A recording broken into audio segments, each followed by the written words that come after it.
Bien-aimés dans le Seigneur, je vous salue au nom puissant de notre Seigneur Jésus-Christ. Je vous remercie encore d'être là pour votre fidélité. Merci pour votre soutien, merci pour vos prières, et merci de liker toujours, et puis merci pour tous les commentaires pour moi et pour toute l'équipe technique. C'est très apprécié. Aujourd'hui, je voulais vous entretenir sur un thème qui fait suite en fait aux autres thèmes que vous avez déjà écoutés. Lumière pour ceux qui se trouvent dans l'ombre de la mort. Lumière pour ceux qui se trouvent dans l'ombre de la mort. Je voulais examiner ces choses avec vous parce que c'est très très important, chers frères et sœurs. Vous savez, depuis quelque temps, je suis en train de vous parler des choses qui touchent la psychologie en profondeur, l'évangélisation en profondeur, n'est-ce pas, la thérapie de fond. Parce que c'est très important aujourd'hui. On ne peut plus simplement se contenter du superficiel. Nous avons besoin de faire un voyage, n'est-ce pas? Faire un voyage de profondeur pour proposer à travers, n'est-ce pas, cette série d'enseignements et quelque chose qui nous concerne. Quelque chose qui concerne quelqu'un peut-être qui est proche de nous, un bien-aimé. Des choses qui touchent cette maladie-là de profondeur. Souvent on va parler du cancer, on va parler de telle autre maladie, mais il y a aussi une autre maladie qui attaque l'âme. On n'en parle pas souvent. Et c'est important que vraiment nous puissions parler aussi de ces maladies-là qui attaquent l'âme.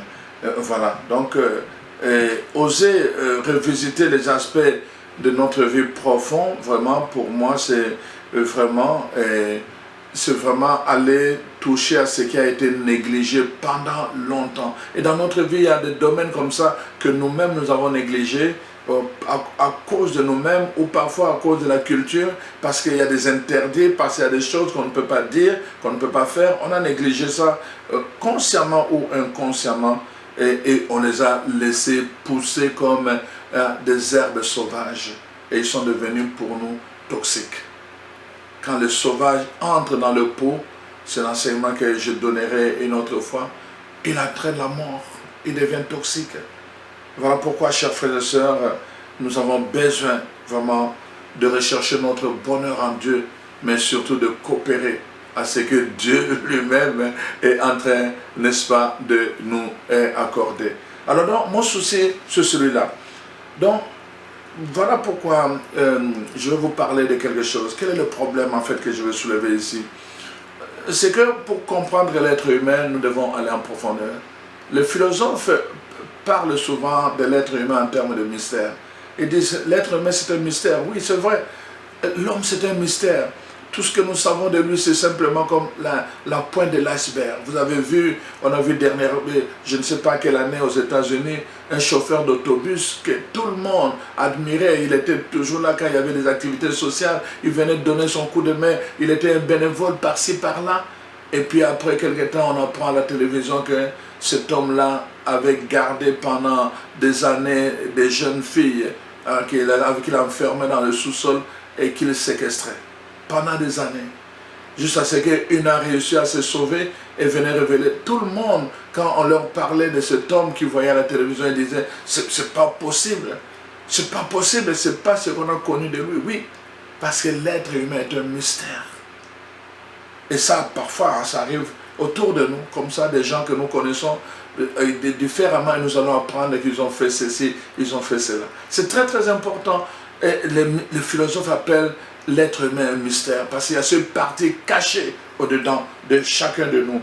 Voilà pourquoi, évidemment, on va parler de la personne humaine. Mais dans le mot personne humaine, il y a le mot persona en latin. Qu'est-ce que signifie persona? Persona, c'est per sonare, donc sonner à travers, sonner grâce à. Voyez-vous? Donc on sonne à travers quelque chose. Donc on se met à sonner donc pour attirer l'attention. Ceux qui sonnent, c'est pour attirer l'attention. Mais ils attirent l'attention sur des apparences. Hein, personne. Donc on sonne pour attirer l'attention sur les apparences. Vous allez voir, n'est-ce pas, une femme va aller 30 minutes simplement de maquillage pour attirer l'attention sur l'apparence. Mais parfois, un cœur de serpent. Un cœur de serpent. Mais au niveau du visage, c'est vraiment d'une beauté angélique. Mais un cœur de serpent. Ça, c'est le persona. Donc, attirer l'attention sur l'apparence, mais au-dedans, on n'est pas ce que là. C'est aussi jouer au personnage. C'est-à-dire jouer comme dans un théâtre, et on te donne un rôle, tu joues un rôle. Et parfois, vous voyez dans le film, moi j'ai déjà vu un film qu'on a suivi vraiment, je pense que le titre c'est Le Champion. C'est un homme, c'est son fils qui l'appelle Le Champion. Un film dramatique. C'est cet homme-là qui divorce avec sa femme et qui revient. Et sa femme a épousé dans le deuxième mariage un homme très riche. Et chaque fois que l'enfant allait chez sa mère, il revenait avec des cadeaux vraiment très précieux. Et quand son père n'avait plus assez d'argent, il a commencé à s'entraîner à la boxe. Et puis finalement, voilà, il va aller dire, je vais faire un match pour avoir de l'argent et puis pour donner de bons cadeaux aussi à mon enfant. Et il est allé sur le ring. Et voilà qu'il a combattu, mais il a eu des coups à des endroits très délicats. Et il a gagné, mais juste au moment où on dirait, voici le champion. Et voilà, et il s'est écroulé. On est venu prendre un brancard et tout le reste. Et là, c'est son fils qui court, qui était là, en train d'assister au match. Et qui court là. Et il court, qu'est-ce qu'il y a? Le champion. Les champions, réveille-toi, réveille-toi. Les champions. On était en train de suivre ça dans une famille. Et voilà qu'une des filles se mettait à rire parce que l'enfant était en train de dire, le champion, réveille-toi. Mais je vous dis, son père lui a donné une gifle. Il dit, comment tu peux avoir un cœur comme ça? Tu ris devant ça. Et à la fin, je dis, c'est une mise en scène. C'est juste un film, mais ce n'est pas la réalité. Tu frappes ta fille. C'est juste un film.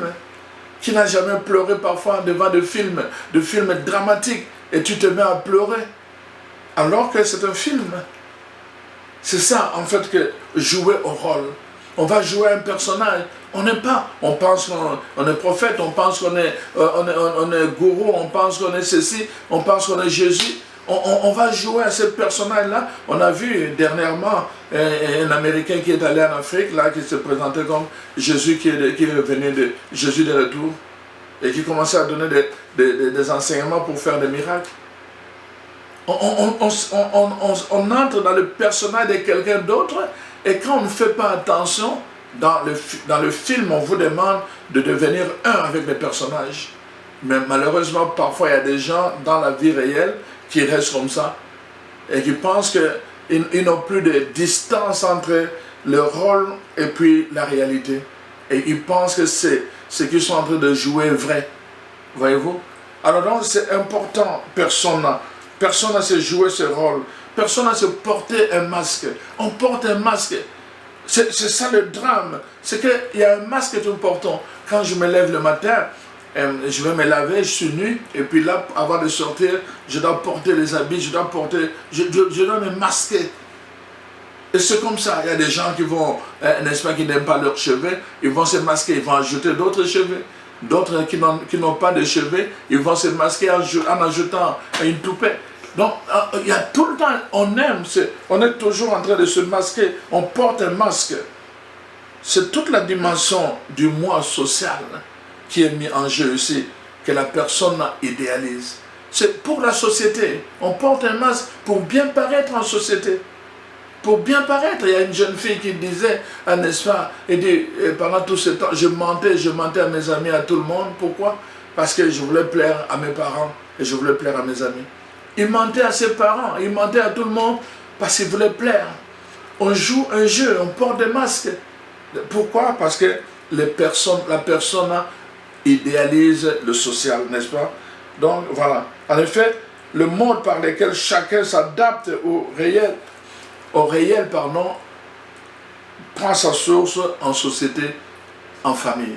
La famille devient la première société, n'est-ce pas, le lieu à travers lequel chacun naît. Alors donc, on nous donne déjà, on nous inculque déjà une façon d'être et de faire, de sorte que quand nous grandissons, nous devons plaire, nous devons répondre à cette façon de faire.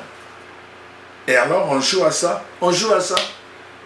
Tu vas voir quelqu'un, n'est-ce pas, quelqu'un qui est toujours doux, le jour où il se met en colère. Oh, mais toi, moi je pensais que tu étais toujours doux, tu te mets en colère. Et la personne commence à se culpabiliser parce qu'elle s'est mise en colère. Comme si se mettre en colère était la fin du monde. Mais parce qu'on lui a appris que tu es doux, tu ne peux pas te mettre en colère. Il y a des gens comme ça. Donc, la famille nous a dressés, n'est-ce pas, la société nous a structurés mentalement aussi. Et alors, dès lors, chacun a appris à jouer le jeu de la société. Voyez-vous, chers frères et sœurs, car la pire des choses que les gens redoutent, n'est-ce pas, dans leur vie, c'est l'exclusion sociale. L'exclusion sociale peut aussi être appelée le suicide. C'est un suicide. C'est une forme de suicide. Quand tu es exclu par tout le monde, c'est une forme de suicide. Alors les gens redoutent cela. Il faut plaire. Il y a des gens qui ne sont pas capables de dire non à quelque chose parce qu'il faut plaire. Ils sont toujours là, n'est-ce pas? Alors voilà pourquoi les gens passent leur temps à porter des masques. Comment faut-il apparaître devient, n'est-ce pas, en ce sens, une préoccupation pour être accepté par les autres. Dès le matin, on devait se mettre devant les miroirs. Comment faut-il apparaître? Je vais à une fête de mariage. Comment faut-il apparaître pour être accepté par les autres? Je vais à ceci. Comment faut-il apparaître? Ça devient une préoccupation essentielle pour tout le monde parce que, n'est-ce pas, on veut plaire aux autres. Et alors, ça devient difficile. Et les gens même, tu vas voir quelqu'un, il commence à perdre le mot et tout le reste.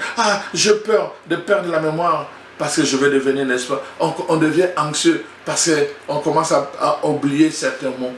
Sinon, on risque de paraître dingue devant la société. Voyez-vous, on va jusque-là. Alors donc, chers frères et sœurs, c'est très très important. Le premier concept pour comprendre ce que je suis en train de dire, c'est le concept de persona. Donc jouer un jeu, porter des masques, n'est-ce pas, et donc sonner, attirer l'attention sur les apparences. Le deuxième concept, c'est l'ombre. Le concept de l'ombre. L'ombre, c'est de profondeur. Il y a l'ombre parce que c'est très profond. Dans le profondeur, c'est notre ombre. Là où on ne voit pas bien. Outre le persona, il y a une partie importante de l'être humain en chacun de nous qu'on ne voit pas. Et pourtant, qui fait beaucoup de ravages en nous, en chacun de nous. Cette partie de notre personnalité qu'on a abandonnée à elle-même s'appelle l'ombre de soi. Voilà pourquoi c'est important parfois de prendre conscience. Je vais vous raconter l'histoire d'un couple que j'ai reçu. Une dame vient me voir et puis me dit, voilà, je ne connaissais pas, elle venait de notre coin, et puis elle me dit, voilà, je ne sais pas ce que je dois faire, je me suis marié, on a eu des enfants avec mon mari, mais depuis lors, on dirait que nous sommes dans la même maison, on est restés à deux, je n'existe pas pour elle. Même quand je suis là, je ne vaux absolument rien. Peut-être un chien vaut plus que moi. Mais pourtant, quand nous sortons, mais il est smart, vraiment, tout le monde l'apprécie. Il trouve le bon mot pour complimenter telle personne, telle chose. Donc, on a fait tel repas. Oh mon Dieu, il va trouver des mots pour complimenter. Je vais faire le même repas à la maison, faire ceci que jamais il va complimenter. Alors donc, des choses comme ça. Je lui ai dit, madame, si vous êtes un couple, j'aimerais que vous veniez en couple, demande à ton mari de l'accompagner. Son mari a accepté, et alors ils sont venus me voir. Et puis, bon, finalement, j'ai parlé à son mari, j'ai dit, voilà, ta femme est venue me voir pour telle situation, je ne veux pas la recevoir seule, parce que vous êtes en couple, j'aimerais que ça soit une thérapie de couple. Et alors, ils ont commencé, il a dit, oui, je reconnais que tout ce qu'il dit est vrai, mais en tout cas, je vous souhaite bonne chance, parce que plusieurs personnes ont osé prier pour nous, ça n'a pas marché. J'ai dit, ça fait rien, est-ce que tu es d'accord qu'on fasse vraiment un cheminement de thérapie ensemble? Il dit oui, je suis d'accord. J'ai dit ok, alors la semaine prochaine tu viens me voir seul, pas avec ta femme. Alors il est venu seul. Là je lui donne un papier, je lui dis prends ce papier tu vas m'écrire tout ce qui te vient à l'esprit, depuis ta conception jusqu'à l'âge de 6 ans. Il a pris le papier, il dit, mais je vais écrire quoi? J'ai tout ce qui te vient, le souvenir important qui te vient à l'esprit. Il est allé avec, il a écrit les choses. Il m'a dit, avant d'écrire, vraiment, il y avait une grande résistance. Mais néanmoins, il a écrit des choses. La semaine après, il est revenu me voir et il a apporté son papier. Alors, il voulait me donner. J'ai dit, non, tu lis. Il a commencé à lire de mots, et il arrive devant un mot, il est bloqué. Je dis, mais lis-moi ce mot-là, il n'était pas capable. Lis-moi ce mot, il n'était pas capable. Alors là, je dis, écoute, c'est très important, c'est toi qui dois lire, je ne peux pas lire à ta place. Alors, il lit le mot tracteur. Il était bloqué juste devant le mot tracteur. Et je lui ai demandé pourquoi ce mot lui faisait mal. Et là, il a commencé à pleurer. Il a commencé à pleurer et il m'a raconté l'histoire du tracteur. Une histoire de l'âge de 6 ans, chers frères et sœurs. L'homme avait maintenant, au moment où je les ai rencontrés, il avait 72 ans. L'histoire était à l'âge de 6 ans. Imaginez-vous. C'était resté dans l'ombre. C'était devenu comme un terrain sauvage qui a fait des ravages dans leur vie de couple. Voyez-vous, chers frères et sœurs.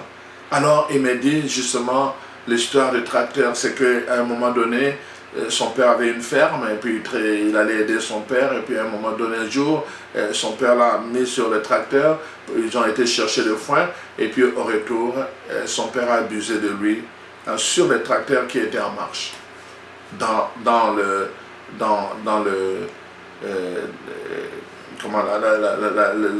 la maison où on met le foin. Alors, donc voilà. Le hangar où on met le foin, le mot m'échappe, excusez-moi, vous connaissez les noms. Et alors, donc, imaginez-vous, première fois, une autre fois, et puis elle termine, et son père l'envoie maintenant, il retourne à la maison. Il retourne à la maison, dès qu'il arrive, sa mère lui dit, va te laver vite, bientôt c'est le souper. Il dit, j'allais me laver et j'étais sale. Et encore j'étais sale, et encore j'étais sale. Et puis une autre fois, c'est son oncle qui a fait le même geste sur le tracteur en marche. Cette image, tracteur en marche, est restée gravée, mais il l'a enfoui. Il n'en a jamais parlé aux gens. Il n'en a jamais parlé à sa mère. Il n'en a jamais parlé à ses sœurs. Il n'en a jamais parlé. Il est venu, il s'est marié, tout allait bien. Il a eu des enfants, tout allait bien, jusqu'au moment où il est allé s'installer dans ce quartier qui est enfin rural. Et beaucoup de fermiers. Et chaque fois que les tracteurs passaient devant leur maison, ça venait le ramener à l'âge de 6 ans. Et il y avait comme un blocage de langage, un blocage de tout. Il n'était plus capable d'exprimer l'amour. Il n'était plus capable de dire des paroles, de tout ça. Pourquoi? Parce qu'il n'avait plus rien à donner. Les blessures, n'est-ce pas? Les ravages, les sauvages prenaient le dessus. Voyez-vous? Donc, voilà, c'est vraiment ce qui est arrivé. Donc, vous voyez, c'est important que nous puissions retourner vraiment dans les profondeurs. Il y a des affaires épouvantables comme ça que plusieurs ont vécues et ont préféré refouler, n'est-ce pas, dans leur ombre. Comme ce jeune garçon qui a été rencontré son père et qui était avec une corde qui s'était suicidée dans la maison. On l'attendait pour le repas, il ne venait pas. Et puis on l'a envoyé pour aller le chercher. Et il arrive là-bas, il voit des pieds qui suspendaient. Et il descend encore, il voit son père qui avait la corde au cou. Cette image lui est restée pendant longtemps, mais il n'osait pas en parler. Les années passées, et ça a détruit sa vie. Ça a détruit sa vie. Il n'avait plus confiance. Il est devenu déprimé. Il devait vivre avec des médicaments. Simplement parce qu'il avait refoulé cela dans l'ombre. Chers frères et sœurs, c'est des choses comme ça, voyez-vous. Cette jeune fille qui a été abusée sexuellement par son propre père, voyez-vous, depuis des années et qui était tenue au silence. Des choses comme ça. Tenue au silence, il gardait ça. Nous avons connu l'histoire ici à Gatineau, n'est-ce pas, ce père qui abusait, même qui a enceinté ses propres filles. Ses propres filles sont tombées enceintes de leur père. Et c'était la première, la deuxième comme ça. C'était passé au tribunal ici à Gatineau. Des choses comme ça. Mais pendant longtemps, ces filles ont gardé cela dans leur ombre comme un secret. Il y a tellement d'histoires comme ça, n'est-ce pas? Certaines Certaines s'en sortent lorsqu'ils permettent à la lumière, n'est-ce pas, d'aller éclairer leur ombre. D'autres se referment à eux-mêmes et la vie devient un enfer. Voyez-vous, chers frères et sœurs, pourquoi nous avons besoin que la lumière vienne visiter l'ombre de notre séjour. Pourquoi, en fait, j'accorde cet intérêt aux émotions intérieures qui sont dans l'ombre? D'abord parce qu'aujourd'hui, on parle beaucoup de plus en plus, comme je vous ai dit, de psychologie de profondeur. On parle beaucoup de thérapie de fond. On parle d'évangélisation de profondeur. Je le dis, toute guérison, toute délivrance véritable commence lorsque nous entrons dans les profondeurs de nous-mêmes, de notre misère, de notre histoire, à l'insu de l'enfant prodigue. Dans l'évangile de Luc, chapitre 15, verset 17, il entra en lui-même. Il entra en lui-même et il prit conscience de sa misère. C'est là que commence le point, c'est le point de départ de sa restauration. Il entra en lui-même. Il alla visiter les choses profondes. Dans la maison de mon père que j'ai laissée depuis des années, il y a des gens, des travailleurs qui sont là et qui mangent à leur faim. Et moi, ici, je suis en train de souffrir. Il entra dans le profondeur de lui-même. C'est le chemin que nous avons à prendre. C'est le chemin que nous avons à prendre. Pourquoi, en fait, cet intérêt? Parce que plusieurs mariages sont rudement mis à l'épreuve à cause du fait que l'un des époux souffre de troubles d'humeur. Pourquoi nous avons cet intérêt pour ces choses, les émotions intérieures? Parce que le taux de suicide chez les adolescents a augmenté de 200% au cours de ces dernières années. Pourquoi? Parce que les émotions toxiques affectent aussi négativement notre entourage. C'est important. En tant qu'enfant de Dieu, nous avons un témoignage à donner. Et si les émotions négatives affectent notre vie, ça va affecter notre entourage et notre témoignage sera miné.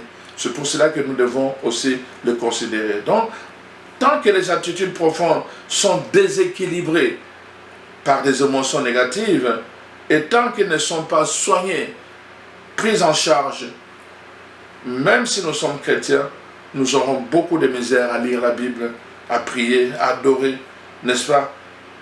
Voire même avoir des bonnes relations, des relations correctes. Nous allons nous faire beaucoup d'illusions et ça peut nous nuire et ça peut nuire à notre entourage. Toutes ces raisons sont suffisantes pour que nous puissions nous intéresser, n'est-ce pas, à cette dimension de l'être humain, notamment la persona et l'ombre de soi.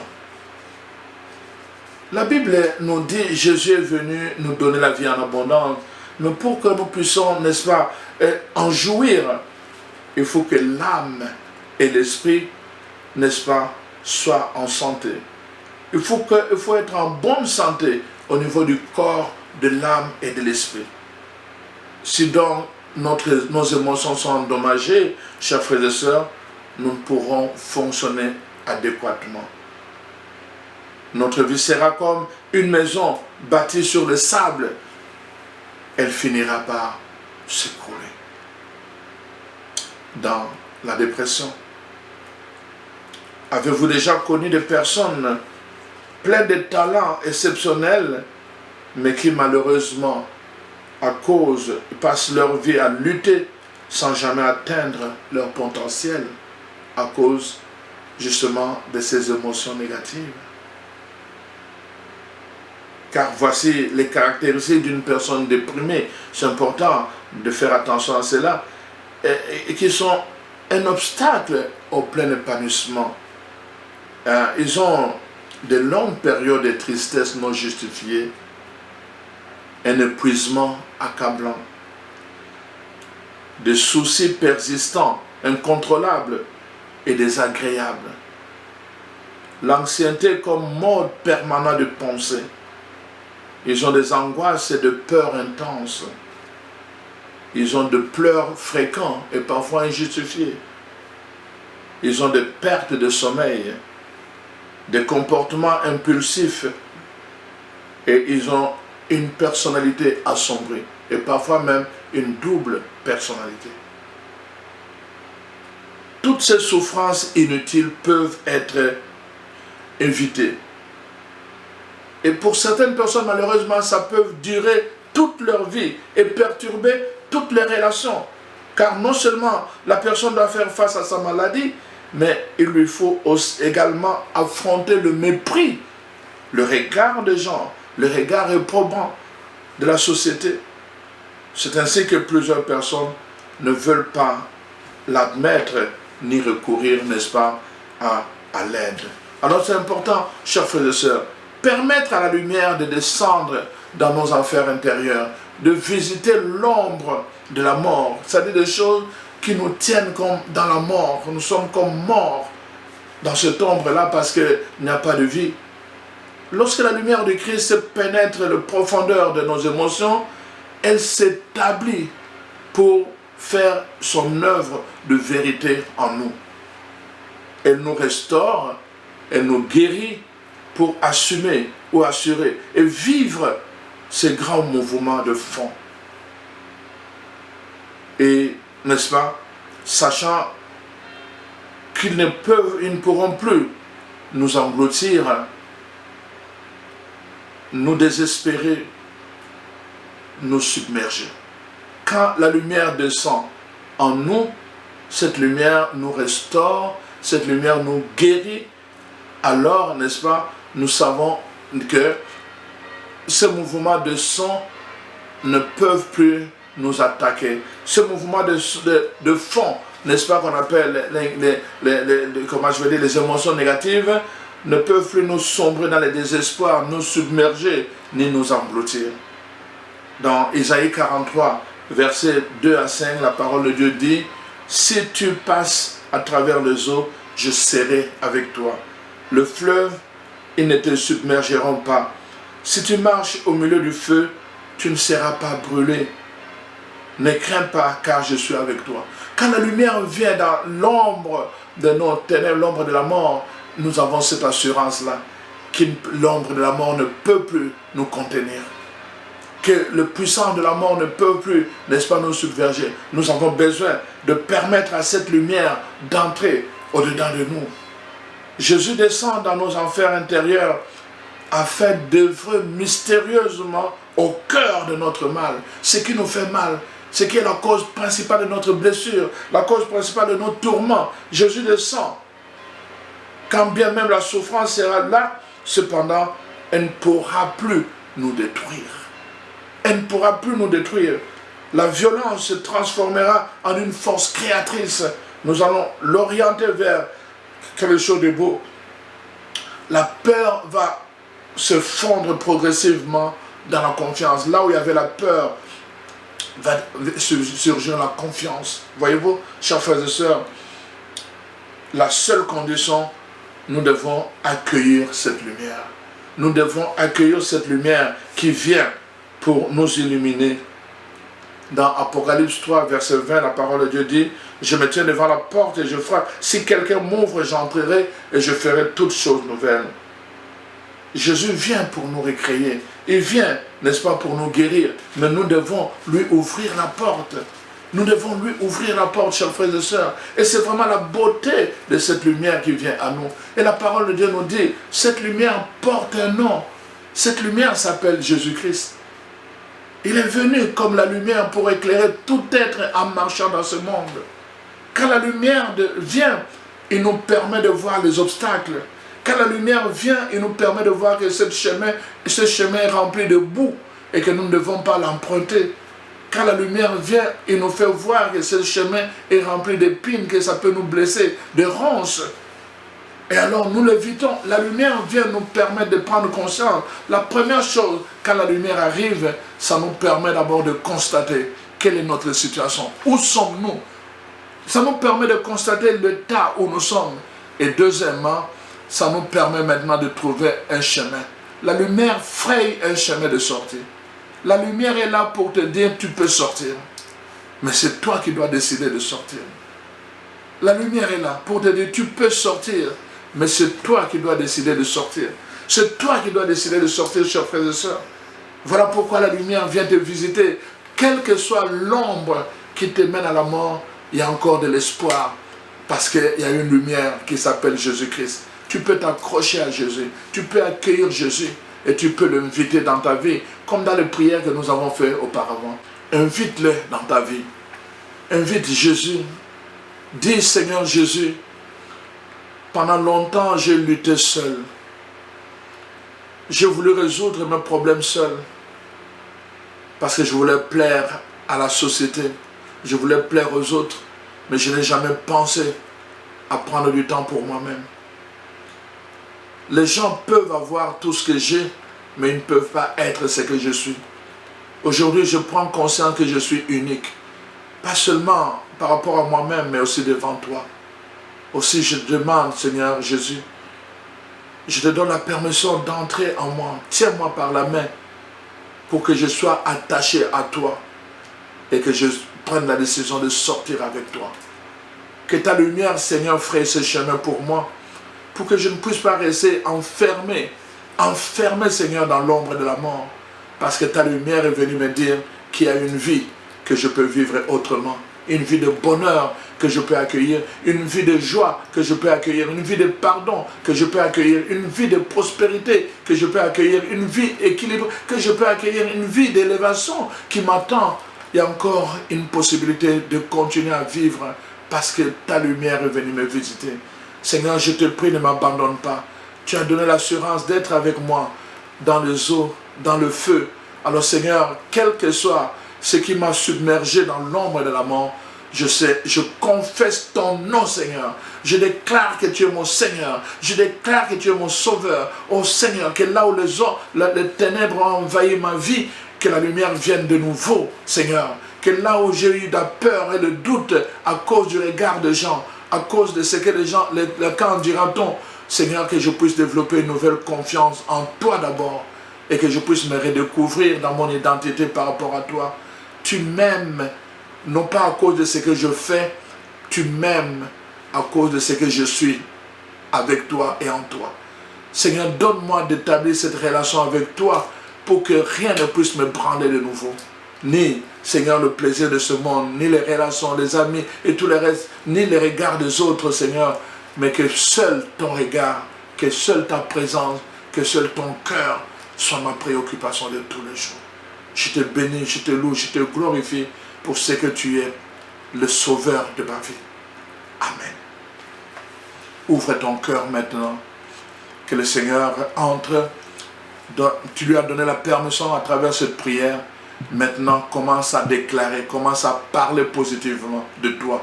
Commence à te bénir. Dis, tu es une bénédiction. Dis que le Seigneur t'aime. Dis que tu as du prix devant Dieu, devant le Seigneur. Dis que tu as du prix. Dis que tu es le fruit des entrailles qui est béni. Oh, dis cela. Dis cela à toi-même. Tu as du prix aux yeux de Dieu. Et chaque fois que tu déclares maintenant des choses positives sur toi, alors pendant que tu les déclares, Dieu te bénit et il te fait devenir cela. Voilà. Que tout se passe vraiment pour le meilleur pour toi, pour que tu sortes de ténèbres pour expérimenter la joie de la lumière qui rend libre. Amen.